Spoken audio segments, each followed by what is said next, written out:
Hey there, everybody. Happy Monday. I hope you guys are doing great, and I'm hoping that everything is going to go okay this time. Hopefully, I won't flip back to portrait. I will stay in landscape mode, but we shall see. I will give a few minutes for some people to hop on, and if not, I'll just plow forward. And today, I don't know if I've shared this mug yet.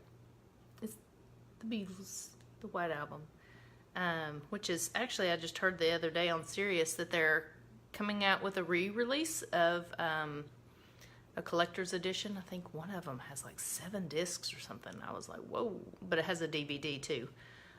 Will I get it? I don't know. I've got the original White Album, although I do like listening to the old uncut stuff. I think it's pretty neat to see and listen to what they did in the studio. But this one I got at the Cirque du Soleil in Vegas, and that's a cool show. If you guys have never, it was the Love show. If you've never been to a Cirque show, I highly recommend it. The 2 that I've been to in Vegas are O and Love, and they're both great in different ways. If you don't like the Beatles music or have never listened to it, you wouldn't like Love as much probably, because they do play the songs all the time. But O is one that incorporates everything. It has the acrobatics and the water, and I don't know what else they include, but I do know that it includes a lot of different styles. So it's a fun one to watch. It's really cool, and that's one thing that I do want to let my girls do in the future. So I'm fixing to share to my page, so hang tight with me just a second. And that way, maybe more people will join us. I hope you had a great weekend. It was nice. It was a little warmer than I thought it was going to be. So I was hoping for a little bit cooler weather, but I know it's coming. And I know that once the leaves fall, that it'll be a lot cooler around us, so I'm not worried about it too much, even though I do like at least a little bit of breeze. I'm tired of the high 80s and 90s. I like my 4 seasons, and I'm ready for my fall.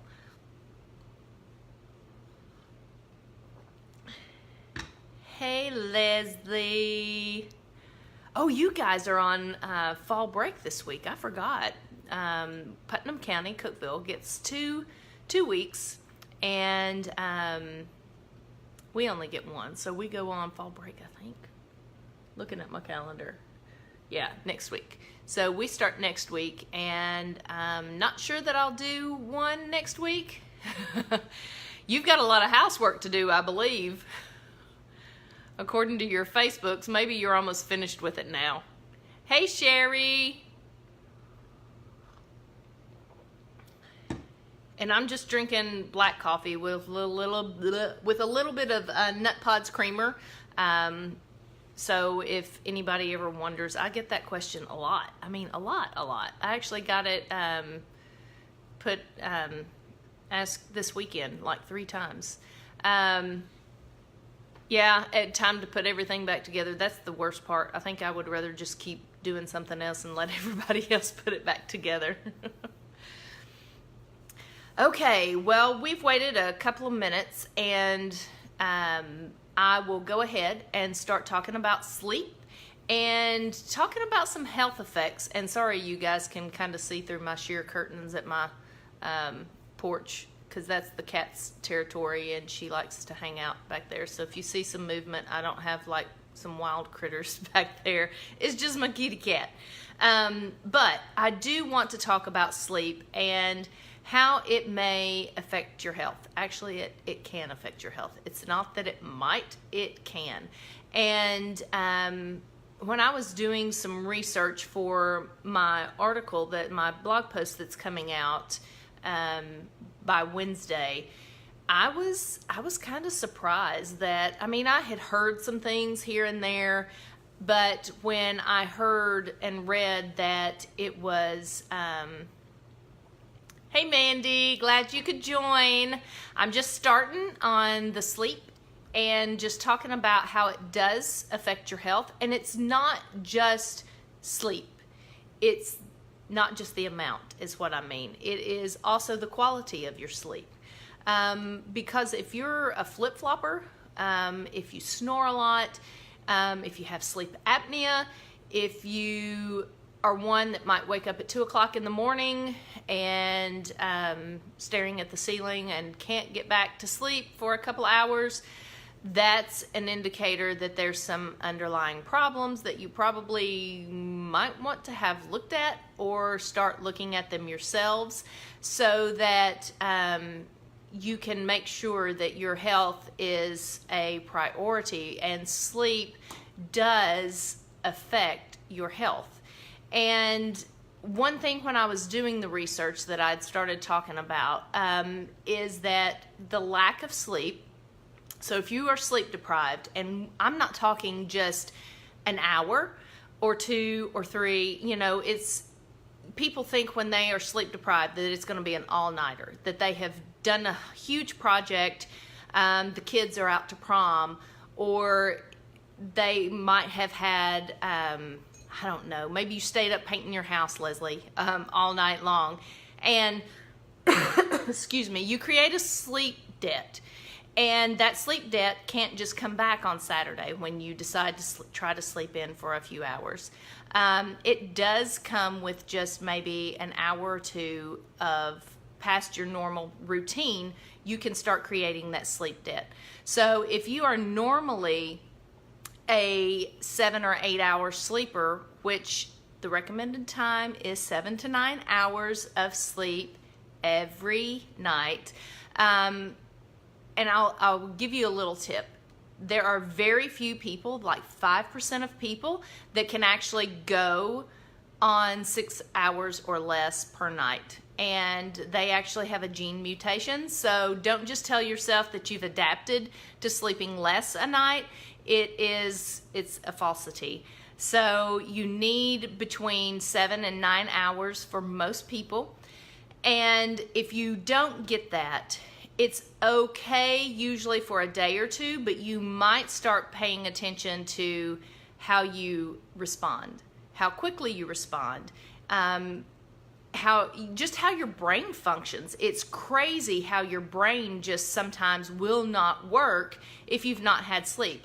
If you've never done that, and I've pulled all-nighters too, you know, I've stayed up until 2 or 3 in the morning painting, getting it done because the kids are asleep, and then the next day I suffer. I kind of stumble around. I might have energy, but the brain process, the thoughts don't come as quickly. And if you are one that doesn't sleep very well or doesn't sleep enough, start paying attention to how quickly you can actually recall words, how quickly you can mash on that gas pedal or that brake pedal when you need to. And that was the one thing that really shocked me whenever I started doing the research for my upcoming blog post, was that when you're just deprived for a few hours of sleep, you are actually the equivalent of driving drunk. And I think it was 0.05 alcohol is what they compared it to. I can't remember exactly right off the top of my head, but that's significant. That tells me that I don't want to let my daughter, if she goes like to an after prom party or something like that, I don't want to let her drive home. And that may sound crazy, but you know, that's something that I don't want to take a chance with, because I do want her to be alert, and I do want her to be able to respond quickly and get with it. And it's not just that response time. And that response time can actually affect so many different things, not just your driving. But whenever you are sleep deprived and you have that sleep debt, and if you do it for a few nights a week, then your health can start declining. You're more likely to get type 2 diabetes. You're more likely to get metabolic syndrome. It's going to be harder for you to lose weight. And there are so many different things. Your heart disease actually goes up to certain types of cancers. Like I said, that slower metabolism, as well with you're losing muscle mass whenever you are not sleeping as well, not sleeping as long.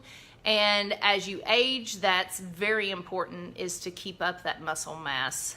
And it's also not just gonna help you look leaner, it's going to help you be active and be able to do the things that you want to do. It affects your hormones, not just, when I say hormones, I'm not just talking estrogen and testosterone. I'm talking of a lot of different hormones. Your thyroid has hormones. You've got hormones that control your eating and your hunger, and those things can be affected as well.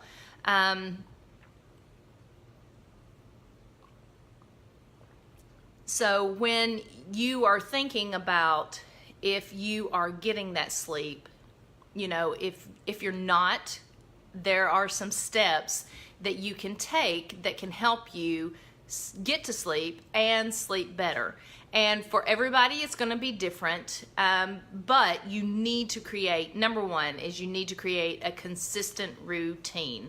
And why? Because you'll notice that your body will start waking and going to bed at the same time almost every day once you've had a routine. And if you've ever been on vacation or you've ever gone on the weekend and you're thinking, yes, I get to sleep in, I'm going to catch up, I'm just going to do whatever I can, I'm going to lay here as long as I can, the kids might be away, and you wake up at the same time. And I know it's frustrating. I have been there. I did that this weekend because Saturday, when I say I sleep in, it's usually until 6:30, 7 o'clock. And at 5:30, my internal clock went off and said, get up. I didn't. I wish I would have, because I feel like I would have been more productive. But I was like, I don't have to. I'm just going to stay here.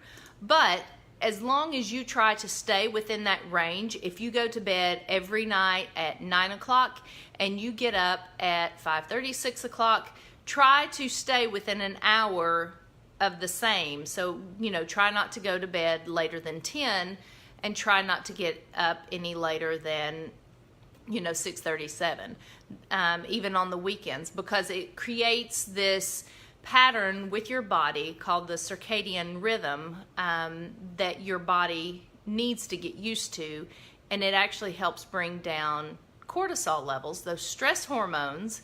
And what is the circadian rhythm? So when you think about it, think about the rising and the setting of the sun. How do the critters outside, how do they go to sleep? They'll wake up, the rooster crows whenever the sun comes up, and they go to sleep. If you had chickens, you could go outside, you could check on them. They've already started making their nests for the evening and starting their perches when the sun's going down. So technically, we should as well, but we have things such as artificial light that have made it harder for us to be able to get up and listen to that internal clock and get up and go to sleep whenever we need to.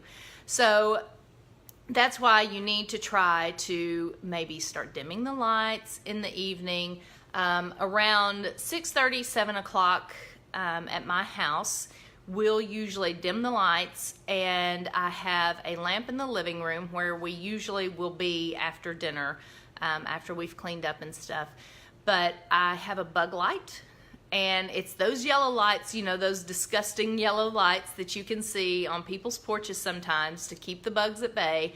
And I have a yellow light, and I have a yellow light in the lamp next to my bed, but it creates a warmer light, and that helps us get into the mood for going to bed. And if you've read, I don't know if you have read, but if you've read anything about blue light, it can affect your sleep. And that is lights from your computer, your phone, your TVs, any electronic devices, ebooks even. Ebooks are bad for it too. And yes, they do have some covers now for computer screens and for ebooks that help diminish the blue light that you're exposed to, but it can disrupt your sleep patterns, and it can also keep you awake for longer than you need to be. So try to start winding down an hour or two before you go to bed, because that always helps. And another tip that I didn't mention in my blog post coming out is try not to have your electronics by your bed. And I know that a lot of people don't have house phones anymore, and they're afraid that they might miss an emergency call. But if you're afraid of that, turn your Wi-Fi off. You'll still get phone calls so that it's not connecting to the Wi-Fi, and try not to have it right next to your head. Try to put it, maybe on the dresser across the room. It will still ring, you'll still hear it, but it's not going to be right there next to your head on your nightstand, possibly affecting your sleep. And my easiest tip that I use is a sleep mask.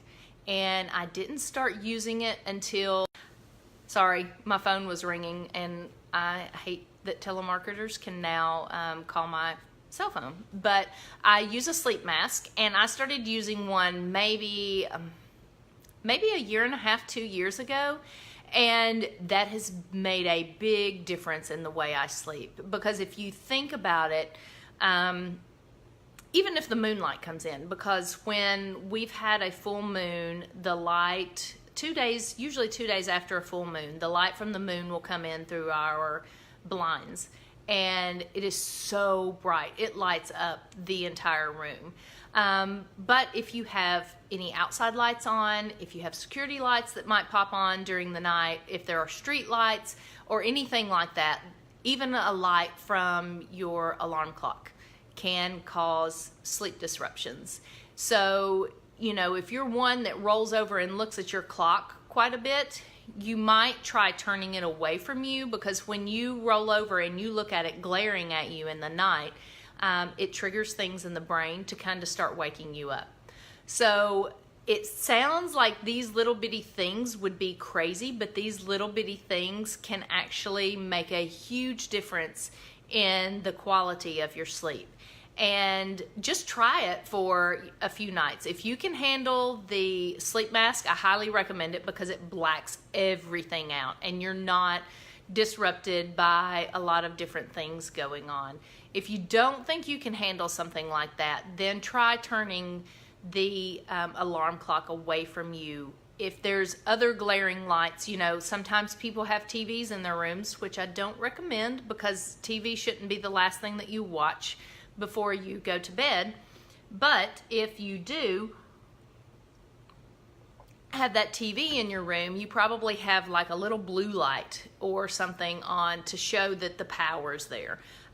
Try setting something in front of it so that that light is not waking you up in the middle of the night. Don't have your computer, your phone, or anything sitting right there. Your computer will still be on unless you go and actually power it off. Even if you close it, it can still turn on, and the wheels can start turning, it can start thinking, and that can subconsciously wake you up. I know you can't help it if you have kids. If there's something like that that could wake you up, that's totally different. But I'm talking about things that you can do. And I should have gotten them before I got on this phone call, but I have blue blocking glasses, and yes, they are blue blocking, but they're not like from the 80s and early 90s. I don't remember if you guys remember that commercial, but it was so bad, and those were so ugly. But these are cute. They're kind of like the style of glasses that I have, and they have different lenses. Hey, Cheryl, I'm so glad that you joined.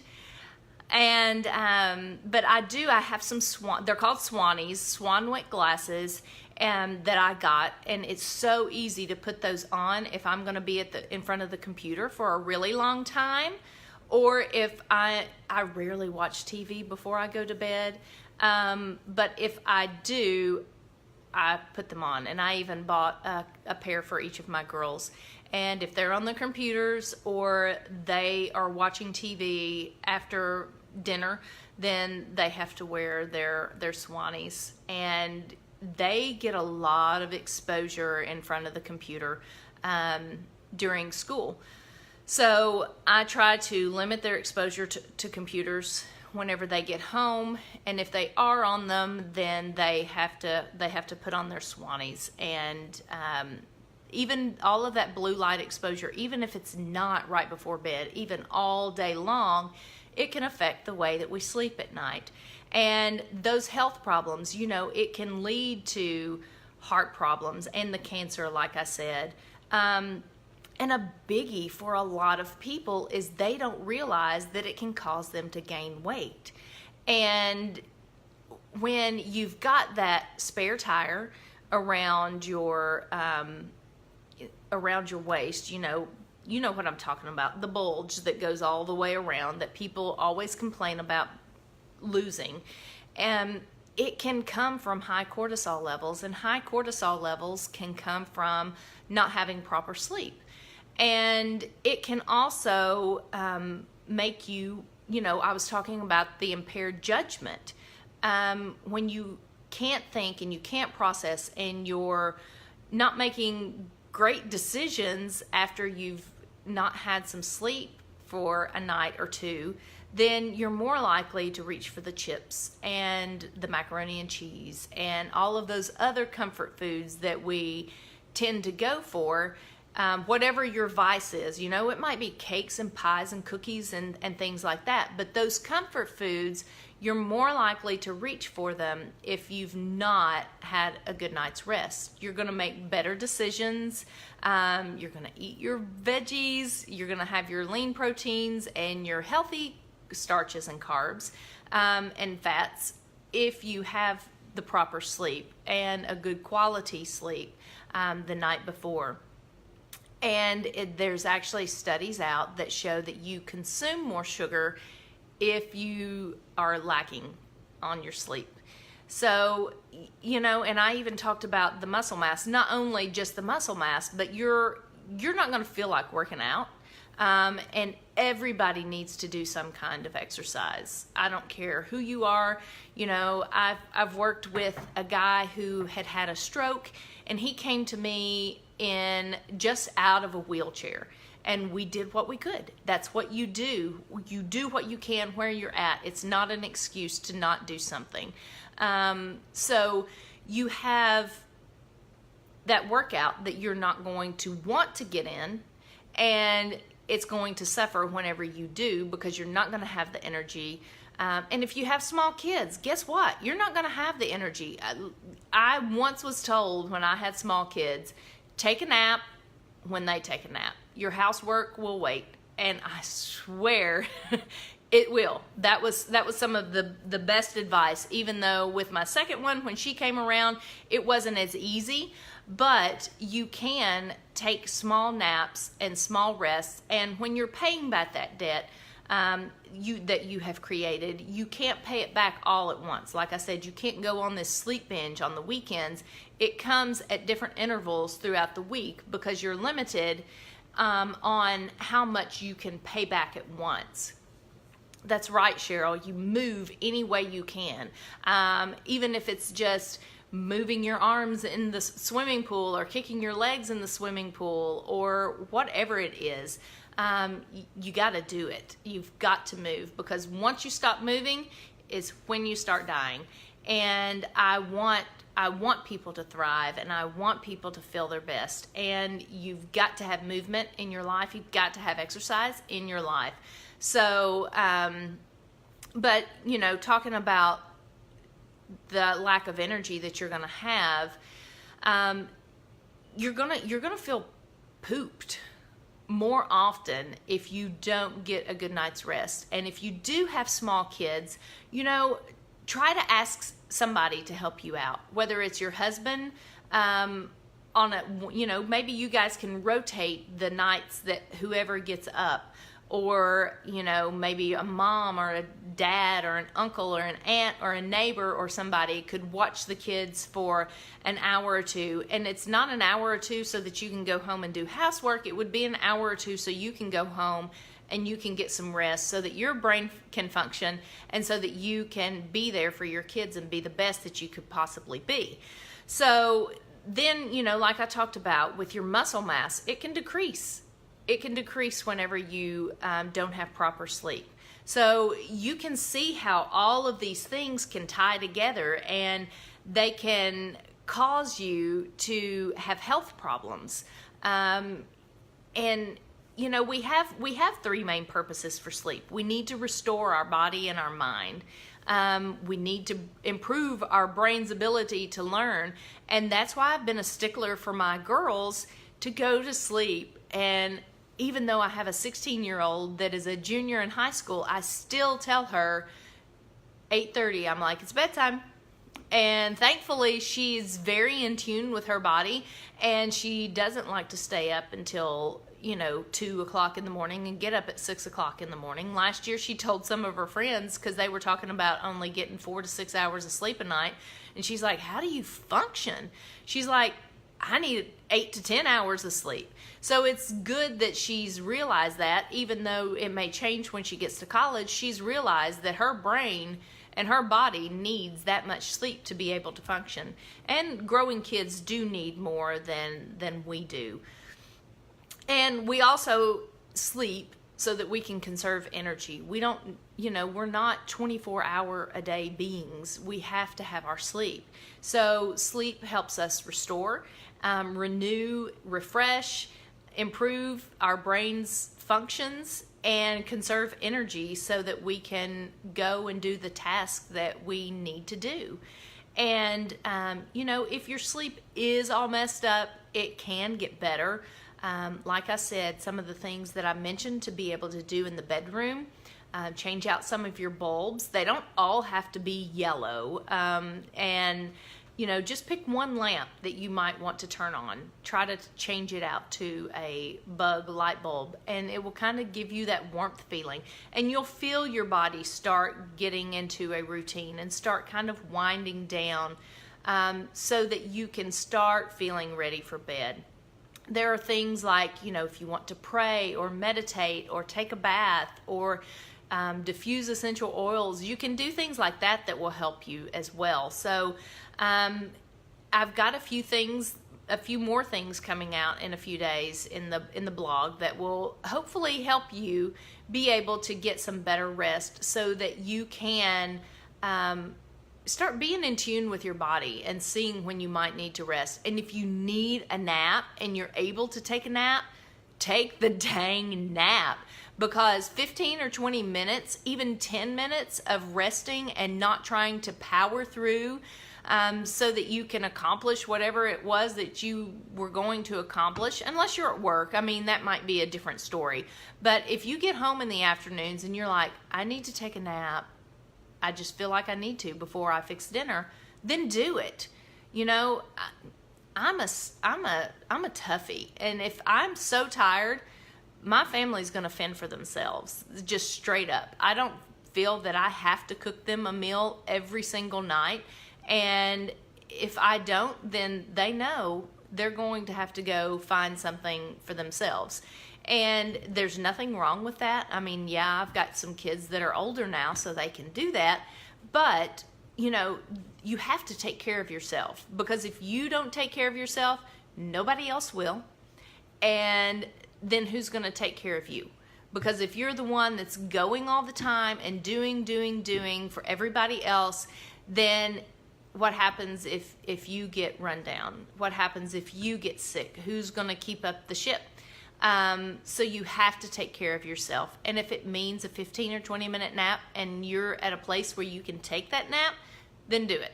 And most of the time, if you can't get that nap in, then try to go to bed a little bit earlier that evening. If it means leaving the laundry in the basket, then do it, because it doesn't mean if you're going to stay up 30 more minutes at night to do the laundry that you're going to feel more accomplished and better about it in the morning. Probably means that you're going to get up in the morning and have more energy to take on the day, and you're going to go in there and get that laundry folded, put away, and be ready to take on the rest of the day. So I'm so glad that you guys joined me, and I hope that you learned a little bit today about sleep and health and what it can do. There is so much more that it can do. I could be on here for like 4 hours talking about it, but I know that that would get kind of boring. So I just wanted to kind of break the surface and let you guys know that it can affect your health. And if you do fall into the category of not sleeping well or not sleeping long enough, then maybe start trying to turn your schedules around to where that you can, and doing things to help your mind wind down or your body wind down so that you can take care of yourself, so that you can make your health a priority, and you can take on life and the rest of your days with some oomph. And I hope you guys have enjoyed it, and I will be putting some links in after the video is finished, probably tomorrow. So thanks so much, guys. Thank you, Cheryl. Love you, girl. And I want you guys to come back next week, because I'll be talking about something else. If I don't go somewhere to do something, which I probably won't, but you preach the same message. I know, Sherry. I know you do, girl.